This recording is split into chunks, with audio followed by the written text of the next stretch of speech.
संविधान हमें क्या समझाता है? संविधान जिसे लिखने में 2 साल 11 महीने 18 दिन लगे थे।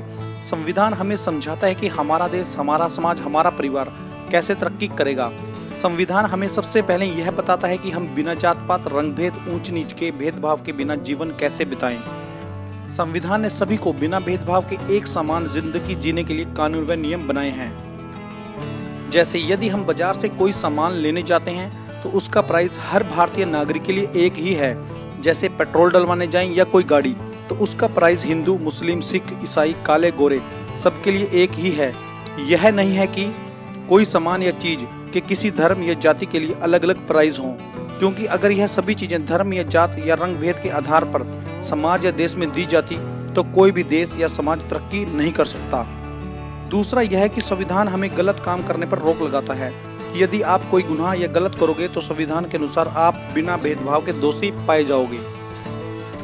बुरे और अच्छे इंसान आपको हर धर्म जात में मिल जाते हैं, लेकिन हमारा संविधान बिना किसी भेदभाव के बुरे को बुरा कहता है और उसको संविधान द्वारा बनाए गए कानूनों के अनुसार सजा दिलवाता है। दुनिया के बड़े बड़े देश, अमेरिका, ऑस्ट्रेलिया, इंग्लैंड, रशिया जैसे देशों में हर धर्म से जुड़े लोग रहते हैं और अन्य बहुत से देशों के नागरिक जाकर वहां काम करते हैं, लेकिन उन देशों में धर्म के नाम पर कभी भी कोई भेदभाव नहीं किया जाता। वो देश शिक्षा, रोजगार, टेक्नोलॉजी के लिए कार्य करते हैं। तभी वो देश ऐसे बन गए हैं कि वो अपने देश के साथ साथ दूसरे देशों के नागरिकों को भी काम दे देते हैं। सबसे महत्वपूर्ण बात यह है कि वहाँ के नागरिक कभी भी अपने देश के संविधान के खिलाफ काम नहीं करते। क्या हमारा भारत भी उन देशों से आगे निकल सकता है? इसके लिए संविधान को समझना होगा और धर्म, रंग भेद, जात पात जैसी कुप्रथाओं से बाहर आकर शिक्षा, रोजगार, टेक्नोलॉजी और एकता, भाईचारे के साथ देश को आगे बढ़ाना होगा। यदि हम ऐसी कुप्रथाओं में उलझे रहे तो आने वाली पीढ़ियों के लिए एक बेहतर समाज और देश की कल्पना भी नहीं कर पाएंगे।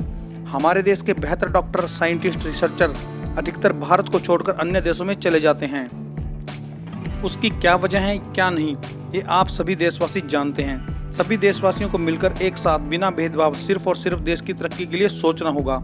हमारे देश में टेक्नोलॉजी, मेडिकल और रोजगार से जुड़े अवसर कैसे उपलब्ध होंगे, उसकी तरफ ध्यान केंद्रित करना होगा। जय हिंद।